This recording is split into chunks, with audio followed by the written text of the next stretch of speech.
అవుతుంది. అలాంటి అనకాపల్లిలో మనం గుర్తుపెట్టుకోవాల్సింది ఒక పరిశుభ్రమైన ప్రాంతం ఉండాలంటే ప్రతి గ్రామం జీరో వేస్ట్ పంచాయతీగా తయారు కావాలి. జీరో వేస్ట్ అంటే చెత్త లేకుండా పోవడమే కాదు, ఉత్పత్తి అయ్యే ప్రతి ఒక్క వ్యర్థాన్ని బాధ్యతతో ఎక్కడికక్కడ దాన్ని నిర్వహించడం. ఇప్పటికే నాకు చాలా ఆనందంగా ఉంది. మా డిపార్ట్మెంట్ 2 సంవత్సరాల్లో రాష్ట్రంలో 143 లక్షల మెట్రిక్ టన్నులు లెగసీ వేస్ట్ని డిస్పోజ్ చేశాం. 5 సంవత్సరాలు ఎక్కడ చూసినా చెత్తమయం చేశారు, భూముల్లో కూడా వేశారు, గుట్టలుగా పేరిపోయినాయి. మీరు ఒక విషయం గుర్తుపెట్టుకోవాలి, ఎక్కడన్నా చెత్త ఉంటే వర్షం వచ్చినప్పుడు ఆ చెత్తంతా కూడా భూగర్భ జలాల్ని కలుషితం చేస్తుంది. అక్కడి నుంచి కొన్ని కిలోమీటర్లు కూడా నీరన్నీ కూడా కలుషితం అయిపోయే పరిస్థితి వస్తుంది. దీనివల్ల వాతావరణమే కాకుండా మనం తాగే నీళ్లు కానీ చాలా సమస్యలు వస్తాయి. అందుకే నేను కొత్త స్లోగన్ ఇచ్చాను, చెత్త నుంచి సంపద. అందరూ కొంతమంది ఆశ్చర్యంగా చూస్తారు, ఇదేంటిది అవుతుందా అని. ఈరోజు మీరు చూస్తే చెత్త నుంచి కాంపోస్ట్ తయారు చేస్తున్నాం, చెత్త నుంచి కరెంటు ఉత్పత్తి చేస్తున్నాం, చెత్త నుంచి గ్యాస్ ఉత్పత్తి చేస్తున్నాం. ఈరోజు ప్లాస్టిక్ అంతా కూడా మళ్ళీ పంపించి ప్లాస్టిక్ పరిశ్రమలో మళ్ళా కొత్త ప్లాస్టిక్ తయారు చేస్తున్నాం. ఈరోజు ఒకటే కాదు, మీరు ఒకసారి చూస్తే స్వచ్ఛ రథాలు పెట్టాం, ఊరూరికి పంపిస్తున్నాం. ఒకప్పుడు నేను చిన్నప్పుడు చూసేవాడిని, కొంతమంది వచ్చేవాళ్ళు పాత వస్తువులు ఇస్తే డబ్బులు ఇస్తామని తిరిగేవాళ్ళు. అప్పుడు ఆ పాత వస్తువులు ఇచ్చి వాళ్ళ దగ్గర డబ్బులు కానీ కొత్త వస్తువులు తీసుకునేవాళ్ళం. ఇప్పుడు అలాంటిది మళ్ళీ వచ్చింది. మీ ఇంట్లో పాత వస్తువులు ఇస్తే మీకు ఏం కావాలన్నా అది ఇచ్చే పరిస్థితి వచ్చిందంటే అది ఈరోజు ఈ ప్రభుత్వం చూపించే చొరవ. కడాన మా పిల్లలకు కూడా పాత పుస్తకాలు ఇస్తే కొత్త పుస్తకాలు ఇస్తున్నాం. ఏం కావాలో అవి కూడా అందుబాటులో పెట్టాం. అంటే ఏది వేస్ట్ కాదు. మీరు పాత సెల్ ఫోన్లు ఇస్తే అవి కూడా పోయి మళ్ళా సెల్ ఫోన్లే కాదు, స్టీల్ కానీ అన్నీ కూడా మళ్ళీ రీయూజ్ చేసి మళ్ళా మెల్ట్ చేసే పరిస్థితికి వచ్చాం. అందుకే నేను ఒక సర్క్యులర్ ఎకానమీ అన్నాను. దీన్ని ఏ విధంగా చేయాలనో అన్ని విధాలా ముందుకు తీసుకుపోతున్నామని చెప్పి కూడా నేను మీకు తెలియజేస్తున్నా. నా ఆలోచన ఈ సంవత్సరం ఎక్కడ కూడా చెత్తనే మాట లేకుండా లెగసీ వేస్ట్ను పూర్తి చేస్తాం, డిస్పోజ్ చేస్తాం. ఇంకో పక్క నేను ఈ సందర్భంగా ఒకటే మీ అందరికీ పిలిపిస్తున్నా, ఓడిఎఫ్ మోడల్. ఓడిఎఫ్ అనగానే ప్రతి ఒక్కరూ మరుగుదొడ్డి ఇంటి దగ్గర ఉండాలి, ఆఫీసుల్లో ఉండాలి, పబ్లిక్ ప్లేసుల్లో ఉండాలి.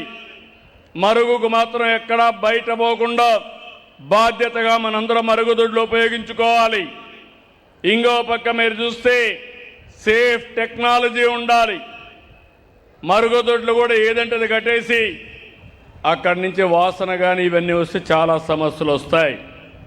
రెండోది 100% డోర్ టు డోర్ తడి చెత్త పొడి చెత్త కలెక్ట్ చేయాలి.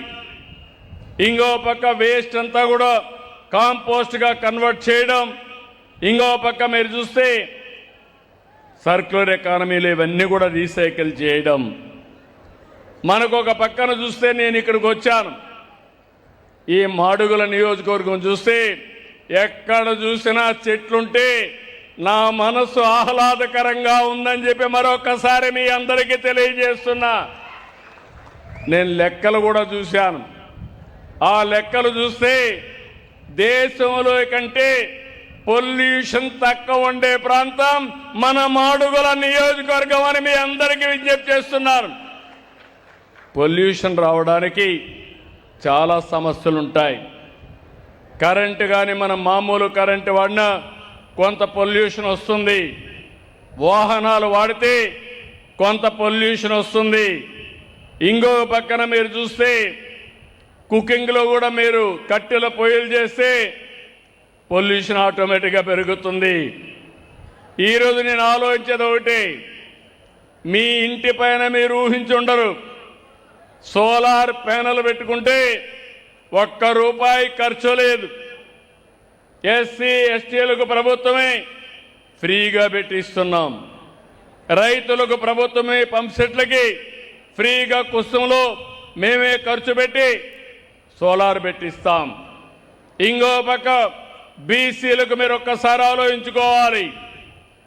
3 మెగావాట్ల వరకు మీరు కిలోవాట్ల వరకు మీరు పెట్టుకుంటే ₹98,000 సబ్సిడీ ఇస్తాం. ఇది పెట్టుకొని మీరు ఆటోమేటిక్గా మీకు సర్ప్లస్ అయితే డిపార్ట్మెంట్కి ఇవ్వచ్చు, మీకు అవసరమైతే మళ్ళా కరెంటు తీసుకోవచ్చు. నేను ఒకటే విజ్ఞప్తి చేస్తున్నాను మా ఆడబిడ్డలకి, మీకోసం నేను ఒకటి ఆలోచించాను. 3 గ్యాస్ సిలిండర్లు ఉచితంగా ఇస్తున్నాను. మీరు గ్యాస్ తీసుకున్నప్పుడంతా ఇచ్చాను. రాబోయే రోజుల్లో దానికి సంబంధం లేకుండా 3 గ్యాస్ సిలిండర్లకు ఎంత డబ్బులు ఇవ్వాలనో ఆ డబ్బులు 4 నెలలకు ఒకసారి మీ అకౌంట్లో వేసే బాధ్యత నాదని మా ఆడబిడ్డలందరికీ తెలియజేస్తున్నా. మీరు ఒక పని చేయండి, ఇంటి పైన సోలార్ పెట్టుకోండి, స్టవ్లు పెట్టుకోండి, ఇండక్షన్ స్టవ్లు పెట్టుకోండి. అప్పుడు గ్యాస్ కూడా అవసరం లేదు. 5 నిమిషాల్లోనే వంట కూడా ఈజీగా చేసుకోవచ్చు. అవసరమైతే పిఎంజీ ద్వారా ఏదైతే పైప్తో మీకు గ్యాస్ ఇచ్చే ఏర్పాటు కూడా చేస్తాం.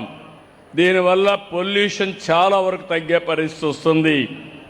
ఇంకో పక్కన మీరు ఏసీ కూడా పెట్టుకోవచ్చు. ఎండ ఉంటే మీ కార్లు కానీ సైకిళ్ళు కానీ స్కూటర్లు కానీ మీ ఇంటి దగ్గరనే ఛార్జ్ చేసుకుంటే ₹1 ట్రాన్స్పోర్టేషన్కి అవసరం లేదు, కుకింగ్కి అవసరం లేదు.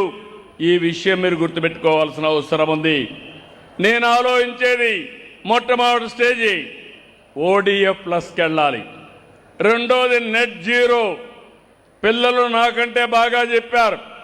ఆ స్కూల్లో కురిసిన వర్షాన్ని భూగర్భ జలాలుగా మార్చడం, వాళ్ళ స్కూల్ పైనే సోలార్ ప్యానెల్ పెట్టి కరెంటు తయారు చేసుకోవడం. ఇంకో పక్క ఆ స్కూల్లో చెత్త ఉంటే దాన్ని కాంపోస్ట్గా తయారు చేసుకుని తద్వారా చెట్లకు కానీ కిచెన్ గార్డెన్కి కానీ పెంచుకోవడం. ఇప్పుడు చెట్లు పెట్టే కార్యక్రమం కూడా ప్రతి స్కూల్లో ఎక్కడ ప్లేస్ ఉంటే అక్కడ అరణ్యాలు తయారు చేయబోతున్నాం.